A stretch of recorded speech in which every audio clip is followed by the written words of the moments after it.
만약 여러분이 뛰어난 손재주를 가졌음에도 불구하고 단지 특정 단체에 가입하지 않았다는 이유만으로 물건을 팔 수도 가게를 열 수도 없다면 어떤 기분이 들까요? 심지어 그 단체에 들어가기 위해 10년 넘게 무보수로 일해야 한다면 말입니다. 중세의 길드는 왜 이토록 가혹한 규칙을 만들었을까요? 그것이 정말 품질 관리를 위한 최선이었을까요? 아니면 기득권을 지키기 위한 계산된 장치였을까요? 기술의 요람이라 불렸던 길드의 실체를 경제적 인센티브의 관점에서 들여다보겠습니다. 우리가 흔히 영화나 소설 속에서 접하는 중세 유럽의 도시는 활기차고 낭만적인 모습으로 그려지곤 합니다. 좁은 골목 사이로 망치질 소리가 울려 퍼지고 정교한 가죽 제품이나 화려한 유리 공예품들이 진열된 풍경 말이죠. 그 중심에는 항상 길드라는 조직이 있었습니다. 역사 교과서에서는 이들을 같은 업종에 종사하는 장인들의 협동조합이자 기술을 전수하고 상부상조하는 아름다운 공동체로 묘사하곤 합니다. 하지만 이 낭만적인 포장지를 한 꺼풀만 벗겨내면 그 안에는 현대의 독과점 대기업보다 더 지독하고 치밀한 경제적 카르텔이 숨어 있습니다. 역사 참견러의 시각으로 볼 때 길드의 탄생은 결코 형제애나 예술적 혼을 나누기 위함이 아니었습니다. 그것은 철저하게 생존과 이권을 지키기 위한 경제적 방어기제였습니다. 중세 초기 도시가 형성되고 상업이 발달하면서 시장에는 수많은 사람이 몰려들기 시작했습니다. 누구나 물건을 만들어 팔 수 있는 자유 경쟁의 시대가 열린 것이죠. 하지만 먼저 자리를 잡은 선점자들에게 이러한 자유는 축복이 아닌 재앙이었습니다. 새로운 경쟁자가 나타날 때마다 내가 가져갈 이익은 줄어들고 가격은 낮아질 수밖에 없었기 때문입니다. 여기서 이들은 아주 영악한 결론에 도달합니다. 바로 시장의 문을 걸어 잠그는 것이었습니다. 길드가 가장 먼저 착수한 작업은 시장 진입 장벽을 높이는 것이었습니다. 그들이 내세운 명분은 고결했습니다. 검증되지 않은 뜨내기들이 저질 물건을 팔아 도시의 평판을 깎아먹는 것을 막아야 한다는 논리였죠. 즉 정보의 비대칭성을 활용해 소비자들에게 품질 보증이라는 미끼를 던진 셈입니다. 하지만 그 실질적인 수단은 매우 가혹했습니다. 길드의 허가 없이는 그 도시 안에서 어떤 상업 활동도 할 수 없게 법적인 독점권을 획득한 것입니다. 이는 현대의 면허 제도와 비슷해 보이지만 그보다 훨씬 폐쇄적이었습니다. 이 장벽의 핵심 기제는 바로 우리에게도 익숙한 도제 제도였습니다. 기술을 배우려는 아이들을 데려다 10수년 동안 수련을 시키는 과정 말입니다. 표면적으로는 장인이 되기 위한 숭고한 교육 과정처럼 보이지만 경제학적으로 분석하면 이는 명백한 노동 착취이자 창업 지연 전략이었습니다. 도제들은 사실상 무보수에 가까운 노동력을 제공하며 장인의 집에서 온갖 굳은 일을 도맡아야 했습니다. 기술을 배우는 시간보다 허드레시를 하는 시간이 더 많았음에도 그들은 불만을 제기할 수 없었습니다. 길드라는 카르텔에 편입되지 못하면 그 직종에서 영원히 매장당하기 때문입니다. 더 흥미로운 지점은 도제 과정을 마치고 직인이 된 이후의 단계입니다. 직인은 이제 스스로 물건을 만들 수 있는 실력을 갖춘 숙련공입니다. 하지만 이들이 자신의 가게를 차려 독립적인 장인이 되는 길은 바늘구멍보다 좁았습니다. 길드는 장인의 숫자를 철저하게 통제했습니다. 시장에 공급자가 늘어나면 자신들의 이익이 줄어들 것을 우려했기 때문입니다. 그래서 그들은 마스터피스라고 불리는 아주 까다로운 시험을 통과해야 한다는 조건을 걸거나 막대한 가입비를 요구했습니다. 심지어 장인의 자리가 비어야만 새로운 장인을 뽑는 식의 인원 할당제를 운영하기도 했습니다. 이 과정에서 일어난 부의 이전과 기회비용의 상실은 실로 엄청났습니다. 뛰어난 재능을 가진 청년들이 기득권이 설계한 시스템에 갇혀 수십 년의 시간을 낭비해야 했고 그동안 쌓인 부는 고스란히 기존 장인들의 금고로 들어갔습니다. 이것은 장인 정신의 계승이 아니라 기득권이 후발주자의 사다리를 걷어차는 행위와 다름없었습니다. 길드는 그렇게 기술 전수라는 명분 뒤에 숨어 신규 경쟁자의 등장을 원천 봉쇄하며 자신들만의 성을 쌓아 올렸습니다. 이들의 욕망은 여기서 멈추지 않았습니다. 시장 밖의 경쟁자를 막았다면 이제는 시장 안에서의 경쟁을 없애야 했습니다. 길드 내부의 장인들끼리 서로 가격을 낮추거나 더 좋은 물건을 만들어 고객을 뺏어오는 행위는 엄격히 금지되었습니다. 길드는 원재료의 구입부터 생산량 그리고 최종 판매 가격까지 모든 것을 통제했습니다. 모든 장인이 똑같은 원재료를 같은 가격에 사고 똑같은 품질의 물건을 똑같은 수량만큼만 만들어야 했습니다. 만약 누군가 더 혁신적인 기술을 개발해 물건을 대량 생산하려고 한다면 길드는 이를 기술 유출이나 시장 교란으로 규정해 강력하게 처벌했습니다. 이것이 바로 중세 유럽에서 기술 발전이 그토록 더뎠던 진짜 이유입니다. 혁신에 대한 인센티브가 아예 존재하지 않았던 것이죠. 남들보다 더 잘 만들 이유도 더 싸게 팔 이유도 없었습니다. 오히려 혁신은 동료 장인들의 시기와 질투를 불러일으키고 길드로부터 제명당할 사유가 될 뿐이었습니다. 결국 길드는 기술의 요람이 아니라 기술의 확산을 막아 가치를 유지하려는 지식자산의 폐쇄형 플랫폼으로 전락했습니다. 그들은 이 폐쇄적인 시스템을 유지하기 위해 종교적이고 사회적인 심리 기제를 적극 활용했습니다. 길드마다 고유의 수호성인을 모시고 주기적으로 축제를 열며 결속력을 다졌습니다. 이는 단순한 친목 도모가 아니었습니다. 우리 중 누구도 배신하지 말라는 강력한 심리적 압박이자 서로를 감시하는 시스템이었습니다. 길드의 규칙을 어기는 것은 곧 형제들을 배신하는 행위였고 도시 사회에서의 영구적인 추방을 의미했습니다. 경제적 이권이 사회적 관계와 복잡하게 얽혀 시청자들이 감히 그 시스템에 저항할 생각조차 못하게 만든 셈입니다.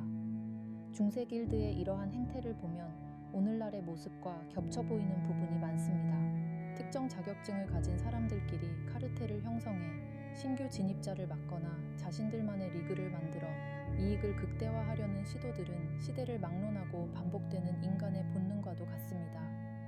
중세 길드는 그 본능이 가장 정교하고 노골적으로 시스템화된 결과물이었습니다.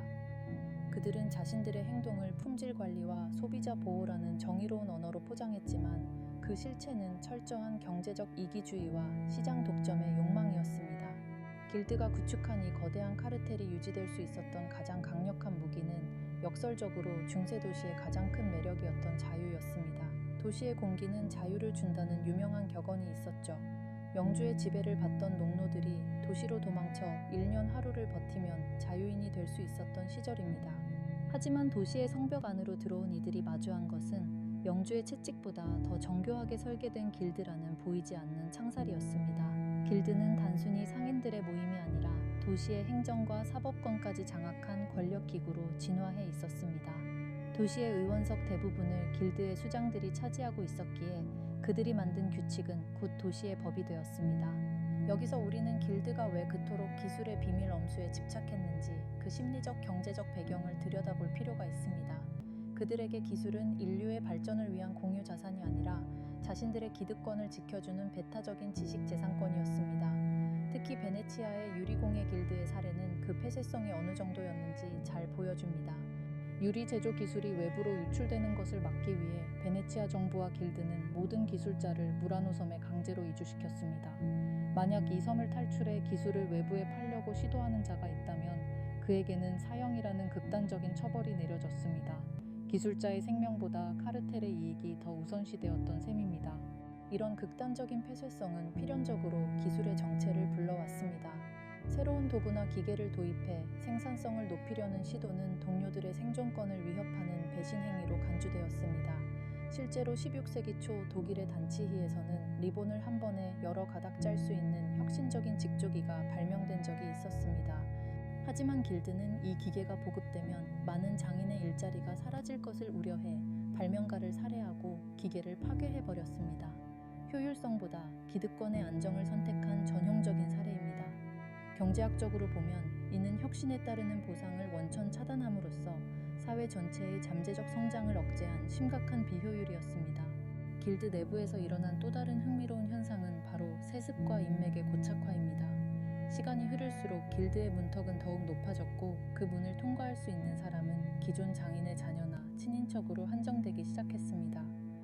장인의 아들은 아주 낮은 가입비와 형식적인 시험만으로도 마스터의 지위를 물려받을 수 있었던 반면 아무리 실력이 뛰어난 외부 출신 직위는 평생을 일해도 장인이 되지 못하는 경우가 허다했습니다. 이를 경제학에서는 내부자 외부자 이론으로 설명할 수 있습니다. 기득권을 가진 내부자들이 자신들의 몫을 지키기 위해 외부자의 진입을 철저히 차단하며 그들만의 리그를 고착화한 것입니다. 이러한 불평등은 길드 내부에 심각한 갈등을 초래했습니다. 장인이 될 희망이 사라진 직인들은 자신들만의 비밀 결사를 조직해 길드에 대항하기 시작했습니다. 파업을 일으키거나 다른 도시로 단체 이직을 하겠다고 협박하며 임금 인상을 요구했죠. 하지만 길드는 이미 도시의 공권력을 장악하고 있었습니다. 그들은 직인들의 모임을 불법으로 규정하고 주동자들을 감옥에 가두거나 도시에서 추방했습니다. 상생을 외치던 길드가 이제는 명백한 계급 갈등의 중심지가 된 것입니다. 길드의 감시 시스템 또한 매우 치밀했습니다. 길드 소속 감독관들은 수시로 장인들의 작업장을 방문해 규칙을 어기는 행위가 없는지 감시했습니다. 정해진 시간보다 일찍 업무를 시작하는지, 규정된 원료보다 더 싼 재료를 사용하는지, 심지어 한 집에 몇 명의 도제를 두고 있는지도 일일이 체크했습니다. 표면적으로는 품질 균질화라는 명분을 내세웠지만 실질적으로는 누군가 남보다 더 앞서 나가는 것을 막기 위한 평준화 전략이었습니다. 경쟁이 사라진 곳에서 장인들은 고객의 만족을 위해 고민하기보다 길드 감독관의 눈치를 살피는데 더 많은 에너지를 쏟게 되었습니다. 더욱 기만적인 부분은 길드가 보여준 도덕적 우월감의 가면이었습니다. 그들은 자신들이 번 돈의 일부를 교회에 기부하거나 빈민을 구제하는 데 사용하며 자신들이 사회적 책임을 다하고 있다고 선전했습니다. 길드의 수호성인을 기리는 화려한 행렬과 축제는 시민들에게 길드가 도시의 필수적인 기둥이라는 인식을 심어주는 고도의 프로파간다였습니다. 하지만 그 기부금의 원천은 독과점 가격으로 시민들의 주머니를 턴 돈이었다는 사실을 기억해야 합니다. 높은 진입 장벽으로 인해 발생한 지대 추구 행위의 결과물을 자선이라는 이름으로 포장해 비판의 목소리를 잠재운 것이죠. 하지만 영원할 것 같던 이 철옹성에도 균열이 가기 시작했습니다. 그 균열은 길드 내부가 아니라 길드의 손길이 닿지 않는 성벽 밖에서 시작되었습니다. 도시의 엄격한 규제를 피해 농촌 지역으로 생산시설을 옮기는 상인들이 나타난 것입니다. 이것이 바로 선대제라고 불리는 시스템입니다. 상인들은 농민들에게 원료와 도구를 빌려주고 물건을 만들게 한 뒤 이를 수거해 시장에 내다 팔았습니다. 길드의 까다로운 공정 규제나 임금 규정을 따를 필요가 없었기에 이들은 길드보다 훨씬 저렴하고 다양한 물건을 쏟아내기 시작했습니다. 길드는 이들을 불법 복제업자로 규정하고 강력하게 비난하며 도시시장 진입을 막으려 애썼습니다. 하지만 소비자들의 선택은 냉정했습니다. 품질은 조금 떨어질지 몰라도 가격이 압도적으로 저렴한 성밖의 제품들에 사람들은 열광했습니다. 길드가 고수해온 고비용 저효율 구조가 시장 경제의 거대한 흐름 앞에서 무너지기 시작한 것입니다. 이는 기득권이 아무리 법과 제도로 시장을 억누르려 해도 결국 기술의 발전과 소비자의 효용이라는 경제적 진리를 이길 수 없음을 보여주는 역사적 교훈입니다. 심리적으로 보았을 때 당시 길드 장인들이 느꼈을 위기감은 상당했을 것입니다. 수백 년 동안 자신들을 지켜주던 시스템이 무너지는 것을 보며 그들은 더욱 폐쇄적인 규칙을 만들고 정부에 더 강력한 보호를 요청하는 등 인지부조화적인 행태를 보였습니다. 변화를 수용하고 혁신하기보다 과거의 영광에 매달려 문을 더 굳게 걸어 잠그는 방어 기제를 선택한 것이죠. 하지만 이러한 저항은 오히려 길드의 몰락을 가속화하는 기폭제가 되었습니다. 세상은 이미 대항해 시대를 거쳐 거대한 상업 자본의 시대로 나아가고 있었지만 길드는 여전히 작은 도시라는 우물 안에서 자신들의 밥그릇을 지키는 데 급급했기 때문입니다. 길드의 붕괴는 단숨에 일어난 폭발이 아니라 서서히 진행된 시스템의 괴사였습니다. 시대의 흐름은 이미 대량 생산과 자유로운 교역을 요구하고 있었지만 길드는 자신들이 만든 규칙이라는 감옥에 갇혀 한 발자국도 움직이지 못했습니다. 18세기 산업혁명의 불길이 타오르기 시작했을 때 길드가 할 수 있는 일이라곤 고작 공장에 불을 지르거나 기계를 파괴해달라고 정부에 청원하는 것뿐이었습니다. 하지만 이미 거대 자본과 효율성을 맛본 국가 권력은 더 이상 길드의 징징거림에 귀를 기울이지 않았습니다. 오히려 길드의 독점권이 국가 전체에 불을 쌓는 데 걸림돌이 된다고 판단하기 시작했습니다. 프랑스 혁명 당시 제정된 르 샤플리의 법은 이러한 시대적 변화를 상징적으로 보여줍니다. 모든 종류의 직업단체와 결사를 금지하며 시장의 자유를 선언한 이 법안은 사실상 길드의 사형 선고나 다름없었습니다. 길드는 자신들이 시민의 권익을 보호한다고 주장했지만 혁명 세력은 이를 기득권의 적폐로 규정했습니다. 경제적 자유를 갈망하던 대중에게 길드는 더 이상 장인의 자부심이 아니라 타파해야 할 구시대의 유산일 뿐이었습니다. 결국 길드는 법적으로 해체되었고 시장은 누구나 실력만 있다면 진입할 수 있는 무한 경쟁의 장으로 변모했습니다. 우리가 여기서 주목해야 할 점은 길드가 사라진 뒤에 나타난 경제적 변화입니다. 길드의 억압에서 풀려난 기술은 폭발적으로 발전하기 시작했습니다. 남들보다 더 빠르고 싸게 물건을 만들면 그만큼 더 많은 부를 쌓을 수 있다는 인센티브가 작동하자 장인들은 숨겨왔던 창의성을 발휘했습니다. 수백 년 동안 정체되어 있던 수공의 기술은 공학으로 진화했고, 이는 곧 인류의 삶의 질을 획기적으로 높이는 결과로 이어졌습니다. 역설적으로 기술을 보호하겠다던 길드가 사라진 뒤에야 비로소 진정한 기술의 전성기가 찾아온 셈입니다.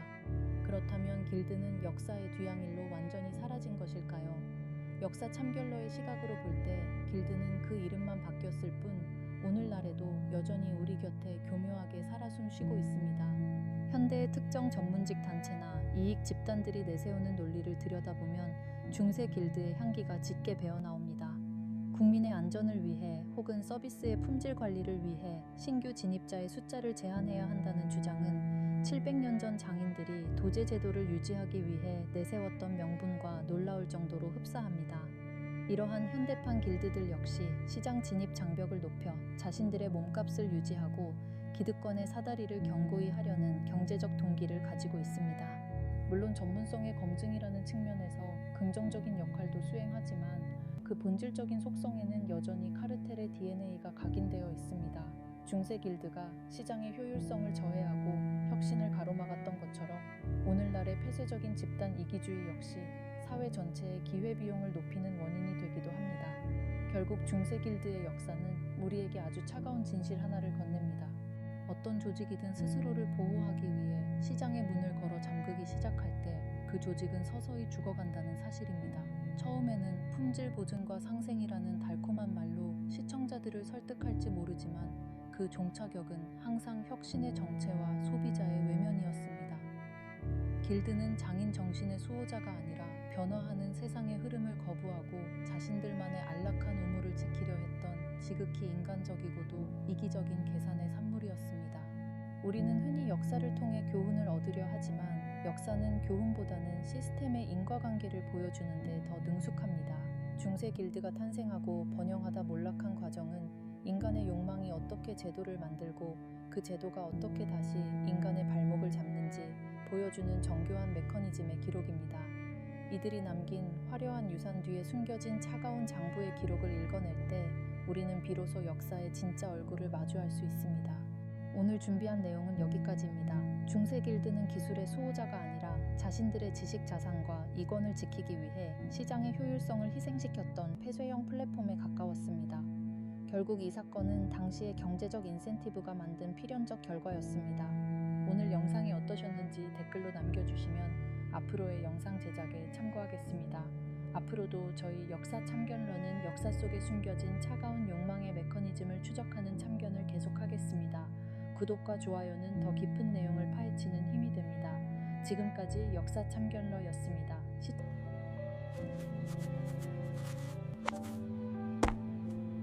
구독, 좋아요 꽉 눌러주세요.